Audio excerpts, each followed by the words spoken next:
오늘 읽은 본문은 사사시대의 말씀입니다. 마치 이솝 우와 같습니다.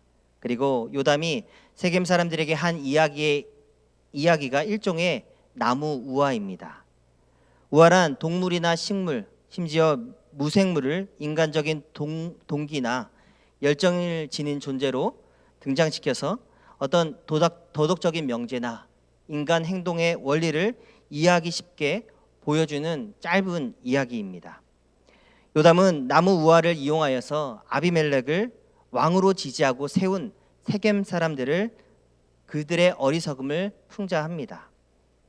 오늘 본문의 앞뒤 맥락, 전체 줄거리를 이해하기 쉽게 실제 이솝 우화에 나오는 이야기 하나를 들려드리겠습니다. 제목이 왕을 원하는 개구리입니다. 개구리들은 왕이 있으면 더 행복할 것이라고 생각을 합니다. 그리고 신에게 간절히 기도합니다. 왕을 보내주셔서. 그때 하늘에서 나무 토막 하나가 물속에 풍덩하고 떨어집니다. 개구리들은 무서워서 모두 풀숲으로 숨었고, 그때 용감한 개구리 하나가 왕을 보려고 머리를 내밀어 보니까 나무 토막 하나가 있는 것입니다. 다른 개구리들도 모두 숨어 있다가 조용히 나와서 왕이신 나무 토막을 베옵습니다. 그리고 실로 신이 보내준 나무 토막은 개구리들이 햇볕을 쬐 수 있는 훌륭한 장소가 되었습니다. 또한 많은 애벌레와 지렁이 등이 나무 토막 주변에 몰려들어서 먹이도 풍부해졌습니다. 개구리들은 왕이신 나무 토막 주변에서 행복해합니다. 그런데 어느 날 이건 왕이 아니야 하고 한 개구리가 말하자, 그래 이건 왕이 아니라 나무 토막에 불과해. 그래 무슨 왕이 이래.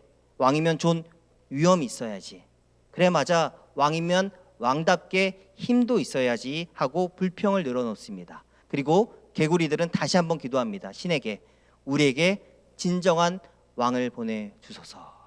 그때 신은 하늘에서 우아하게 내려오는 황새를 보내줍니다.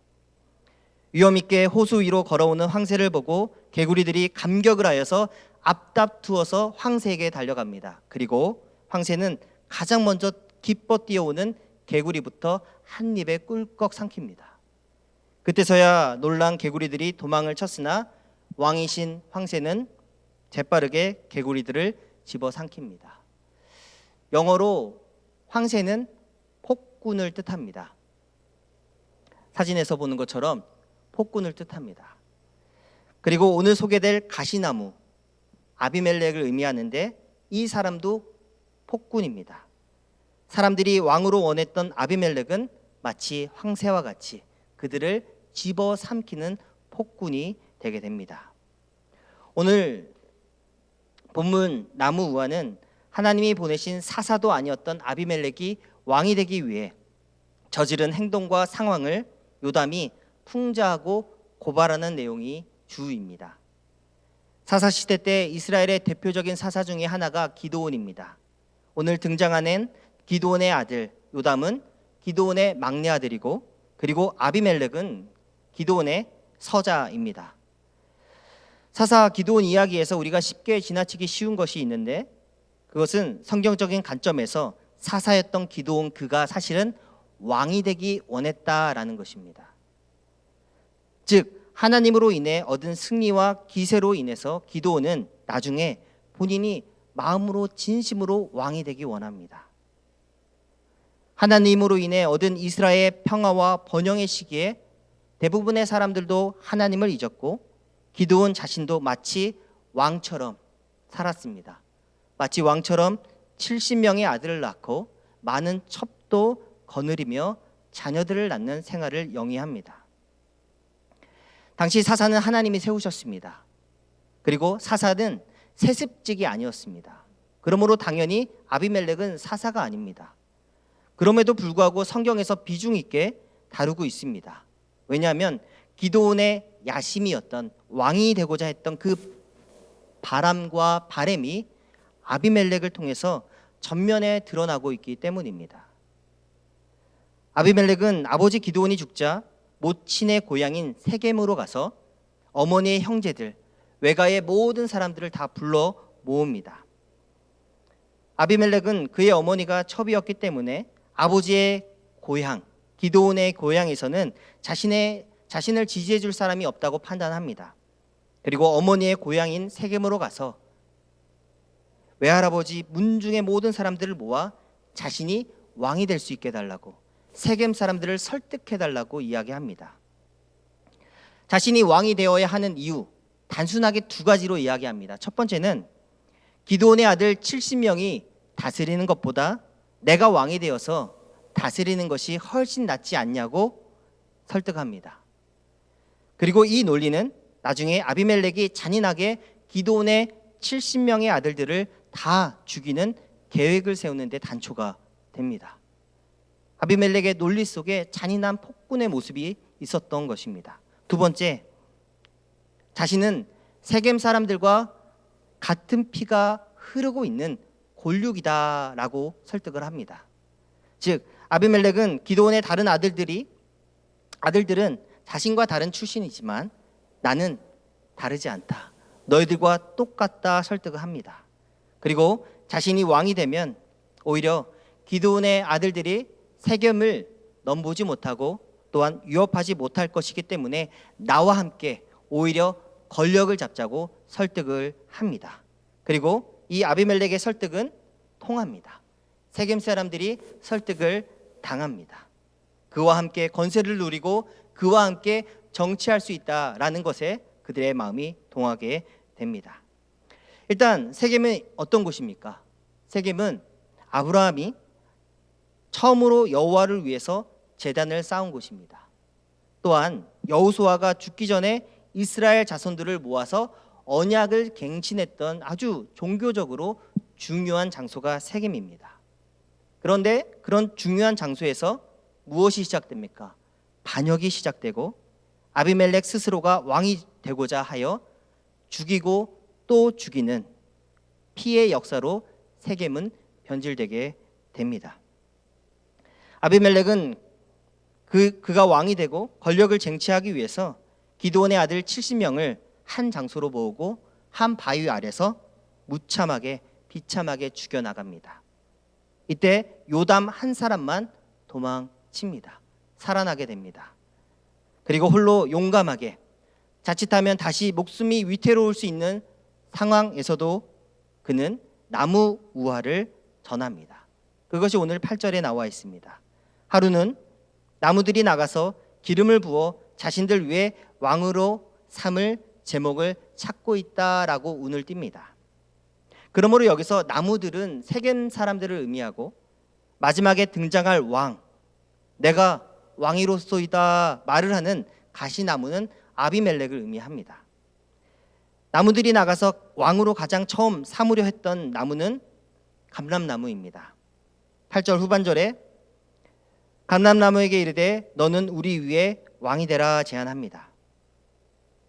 감람나무는 평화와 행복을 상징합니다. 그리고 거기서 나오는 감람유는 순결과 선을 상징합니다. 9절 상반절에 감람나무가 그들에게 이르되 나의 기름은 하나님과 사람을 기쁘게 하는 것이다 라고 이야기합니다. 한번 감람나무를 심고 그 열매를 얻으려면 7년 정도 걸린다고 합니다. 그리고 15년에서 20년이 지난 완숙한 나무가 되면은 성장한 감람나무를 통해서 1년에 반톤 이상의 열매를 수확할 수 있다고 합니다. 아주 유용한 나무인 거죠. 특별히 감람나무의 독특한 점은 그 나무의 줄기가 비어 있어도 자란다고 합니다. 1000년 이상 자란다고 합니다. 또한 아예 줄기가 잘라져도 새로운 싹이 근처 뿌리에서 계속 자라기 때문에 쉽게 죽지 않는 성질도 가지고 있다고 합니다. 그러므로 이렇게 탁월한 면모가 있는 감람나무에게 왕이 되어달라는 나무들의 선택과 시선은 꽤 훌륭한 것입니다. 그런데 여기서 중요한 것은 왕이 되어달라는 나무들의 요구에 감람나무의 대답입니다. 뭐라고 대답합니까? 아니요 대답합니다. 그 이유가 9절에 나와 있습니다. 우리 9절의 말씀을 한번 같이 읽어보겠습니다. 시작.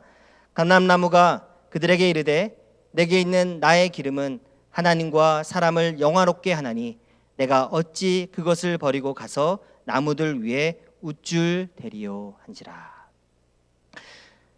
감람나무의 생각은 하나님이 자신을 창조하신 목적대로 자신의 열매와 기름으로 하나님과 사람을 이미 영화롭게 하는데 그 유익을 버리고 내가 어디 가서 우쭐대리요 라고 이야기하는 것입니다. 특별히 우쭐대다라는 뜻은 의젓하지 못하고 굳게 서지 못하고 바람에 이리저리 흔들리는 모습을 말합니다. 그러나 감람나무는 어떠합니까? 의젓합니다. 굳셉니다. 내가 왕이 될 상인가? 이런 질문하지 않습니다. 자신이 말한 감람나무의 기름은 하나님을 예배할 때 소재로 사용됩니다. 그리고 그 기름은 요리와 해독제로도 사용됩니다. 감람나무는 거기서 오는 기쁨을 알고 있는 나무였습니다. 그래서 아니요, 거절합니다. 두 번째로 나무들이 누구를 찾아갑니까? 무화과 나무를 찾아갑니다. 10절, 나무들이 또 무화과 나무에게 이르되 너는 와서 우리 위에 왕이 되라 합니다. 무화과 나무 역시도 가나안의 7대 산물 중에 하나입니다. 특별히 성경시대의 무화과 나무는 번영과 평화를 상징합니다. 무화과 나무는 자연 그대로 먹거나 맛있죠. 혹은 말려서 빵이나 또 술로 만든다고 합니다. 그리고 아시리아인들은 무화과를 하나의 설탕처럼 사용해서 음식에 맛을 내고 달게 하는 용도로 사용하였습니다. 11절에 무화과 나무도 동일하게 대답합니다. 우리 한번 같이 읽어보겠습니다. 시작. 무화과 나무가 그들에게 이르되 나의 단 것과 나의 아름다운 열매를 내가 어찌 버리고 가서 나무들 위에 우쭐대리요. 사람의 제일 되는 목적이 무엇입니까? 우리가 설교를 통해서 그리고 혹은 성경 공부를 통해서 자주 들었을 것입니다. 사람의 제일 되는 목적이 무엇입니까?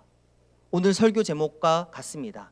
사람의 제일 되는 목적은 하나님을 영화롭게 하고 하나님을 영원토록 즐거워하는 것입니다. 그것이 사람이 이 땅에 살아가는 목적입니다. 나무의 제일 되는 목적이 무엇입니까? 감람나무와 무화과 나무는 알고 있었습니다.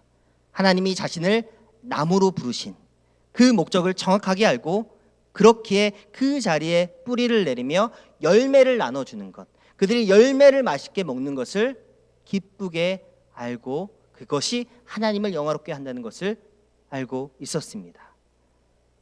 세 번째, 이번에는 나무들이 누구를 찾아갑니까? 포도나무에게 접근합니다. 12절, 나무들이 또 포도나무에게 이르되 너는 와서 우리 위에 왕이 되라 하매. 계속 맛있는 나무 이야기가 나오니까 목이 마르고 군침이 돕니다.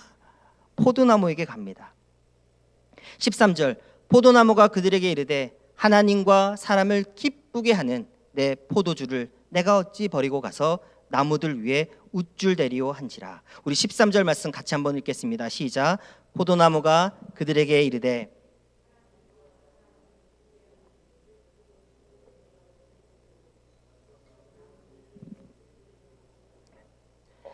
포도나무는 빠르게 자라는 관목입니다.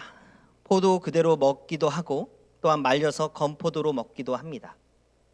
또한 포도를 즙으로 만들어 먹기도 하고 또한 술로 빚기도 하고 그리고 진통제로도 사용하였습니다. 포도나무 자신이 자신을 알고 있습니다. 나는 하나님과 사람을 기쁘게 하는 나무다.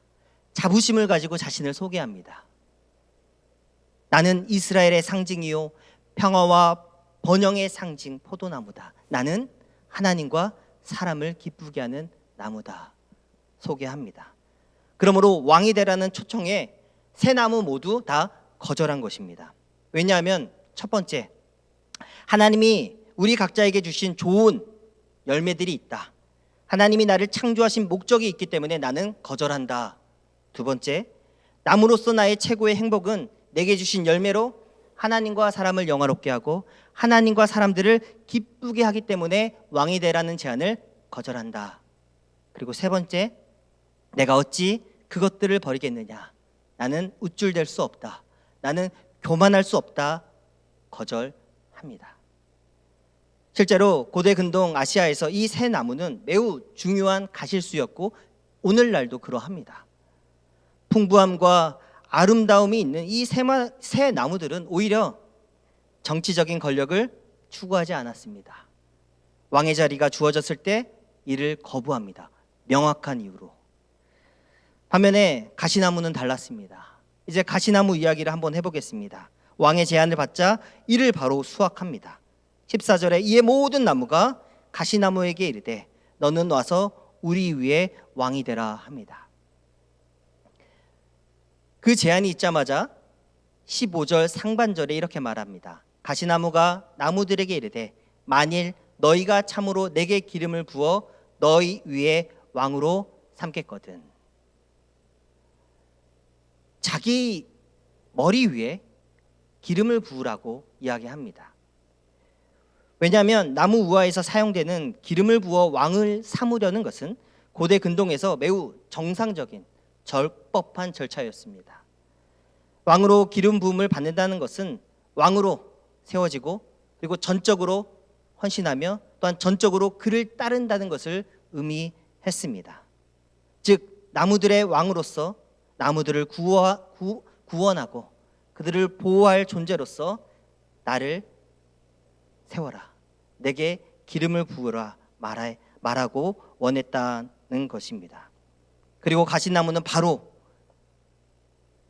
공허한 약속을 남발합니다. 우리 15절 말씀 같이 한번 읽어보겠습니다. 시작.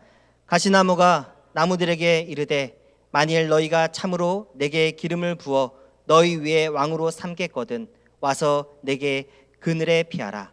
그리하지 아니하면 불이 가시나무에서 나와서 레바논의 백향목을 사를 것이라 합니다. 뭐라고 약속합니까? 기름을 부으라고 하고 약속하는 것이 무엇입니까? 와서 내 그늘에 피하라. 와서 내 그늘에 피하라 말씀합니다.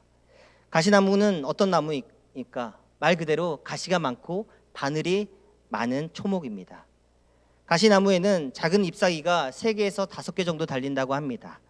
그 잎사귀의 생김새조차도 머리칼 같이 생겨서 사실상 가시나무 아래 그늘이 생기지가 아니합니다. 더욱이 가시가 많기 때문에 봄에 피는 꽃조차도 꺾기가 힘든, 그래서 오래전부터 가시나무는 아무 쓸데없는 나무로 알려져 있습니다. 그러므로 마치 왕이 다 된 것처럼 말하는 가시나무의 약속은 허무하고 공허하며 그러기에 내 그늘 아래 피하라는 그의 말은 깊이 생각할 가치조차 없습니다. 저는 가시나무 하면 생각나는 찬양이 있습니다. 1986년 시인과 촌장이 부른 찬양인데 가시나무입니다. 그리고 2002년도에 가수 조성모 씨가 리메이크해서 일반인들에게도 많이 알려진 노래 가시나무입니다. 이때 당시에 조성모 씨가 이 노래를 불러서 1위까지 했던 노래고 일반인들도 참 많이 알고 있습니다. 제가 한번 가사를 읽어드리겠습니다. 내 속엔 내가 너무도 많아. 이 내 속은 내 안에 가시가 많다는 뜻이겠죠. 당신의 쉴 곳 없네. 여기서 당신은 하나님을 의미합니다. 내 속엔 헛된 바램들로 당신의 편할 곳 없네. 내 속엔 내가 어쩔 수 없는 어둠, 당신의 쉴 자리를 빼앗고 내 속엔 내가 이길 수 없는 슬픔, 무성한 가시나무 숲 같네. 바람만 불면 그 메마른 가지 서로 부대끼며 울어대고 쉴 곳을 찾아 지쳐 날아온 어린 새들도 가시에 찔려 날아가고 바람만 불면 외롭고 또 외로워 슬픈 노래 부르던 날이 많았는데, 이게 찬양 가사니까 같이 찬양을 해도 되는데 이게 가요로 많이 알려져 가지고 제 시대 때부터는 아비멜렉은 가시나무입니다. 자기 안에 자신이 너무 다 많아서 하나님이 없습니다. 하나님이 쉴 곳을 두지 않는 가시나무입니다. 자신이 왕이 되려는 생각과 자신이 구원자가 될 수 있다라는 생각을 합니다. 한마디로 그의 마음은 무성한 가시나무입니다. 쉴 곳을 찾아, 찬양 가사처럼 쉴 곳을 찾아 지쳐 날아온 어린 새들도 그 가시에 찔려 도망칠 수밖에 없는 그런 가시나무입니다. 반면에 제가 참 좋아하는 책이 있습니다. 우리 성도님들도 많이 좋아하실 책입니다. 아낌없이 주는 나무입니다.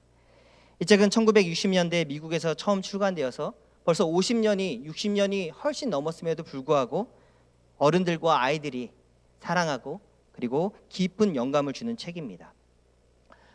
책의 내용은 단순하지만 그 속에 있는 내용은 결코 단순하지 않고 매우 풍부합니다.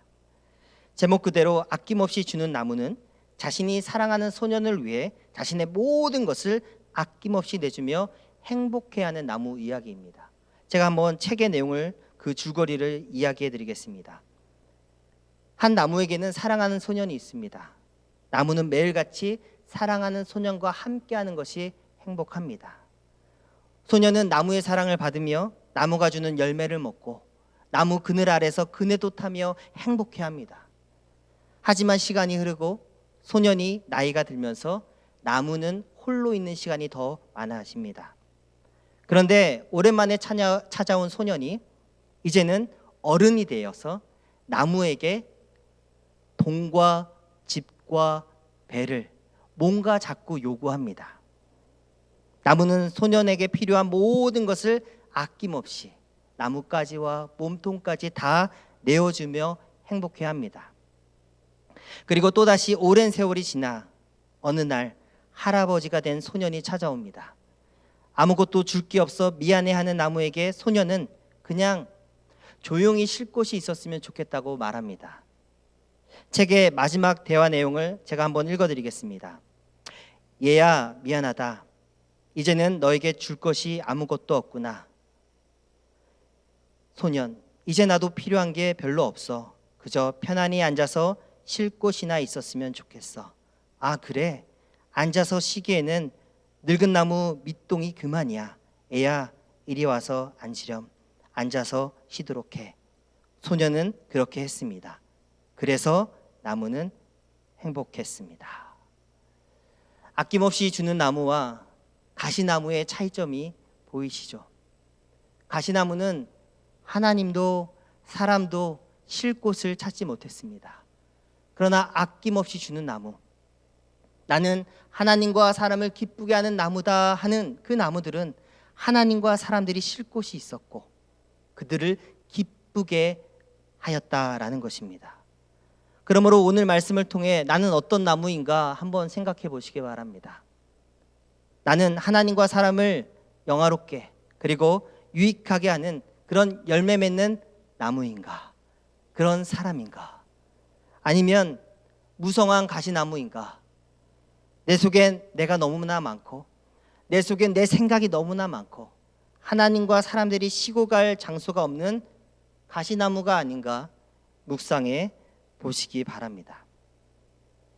이제 말씀을 정리하면서 누가 하나님을 영화롭게 합니까? 세 가지로 정리하겠습니다. 첫 번째는 좋은 나무. 하나님을 영화롭게 하는 사람은 왕이 되는 것보다 자기에게 맡겨진 그 사명을 알고 끝까지 성실하게 충성하는 그 사람이 하나님을 영화롭게 합니다. 아멘. 감람나무가 그 열매로 자기 사명을 성실하게 완수하여서 하나님을 영화롭게 하였듯이 또한 포도나무가 그 열매로 자기 사명을 성실하게 끝까지 완수하였듯이 자기의 사명을 알고 끝까지 완수하는 그 사람이 하나님을 영화롭게 합니다. 그래서 말씀 잠언 22장 29절 말씀 같이 한번 읽어보겠습니다. 시작. 내가 자기의 일에 능숙한 사람을 보았느냐? 이러한 사람은 왕 앞에 설 것이요 천한 자 앞에 서지 아니하리라. 아멘. 왕이 되려 하지 아니하고 내게 맡겨준 그 사명에 충성하는 사람, 그는 하나님 앞에 서게 될 것입니다. 두 번째, 자기 분수를 알고 우쭐대지 아니하고 교만하지 아니하고 겸손한 사람이 하나님을 영화롭게 합니다. 야고보서 4장 6절은 말씀합니다. 그러나 더욱 큰 은혜를 주시다니 그러므로 일렀으되 하나님이 교만한 자를 물리치시고 겸손한 자에게 은혜를 주신다 하였느니라. 아멘. 베드로전서 5장 5절입니다. 젊은 자들아 이와 같이 장로들에게 순종하고 다 서로 겸손으로 허리를 동이라. 하나님은 교만한 자를 대적하시되 겸손한 자들에게 은혜를 주신다 말씀합니다. 하나님 앞에 겸손하여 우쭐대지 아니하는 우리 모두 되기를 소망합니다. 세 번째, 내 생각을 버리고 주 안에 거하는 사람이 하나님을 영화롭게 합니다. 내 생각을 버리고 주님 안에 거하는 사람이 하나님을 영화롭게 합니다. 우리 요한복음 15장 5절의 말씀을 같이 한번 읽겠습니다. 시작. 나는 포도나무요 너희는 가지라. 그가 내 안에 내가 그 안에 거하면 사람이 열매를 많이 맺나니 나를 떠나서는 너희가 아무것도 할 수 없음이라. 내가 하나님 안에 있을 때 나는 하나님을 영화롭게 합니다. 하나님 안에 있을 때 나는 하나님과 사람들을 기쁘게 합니다.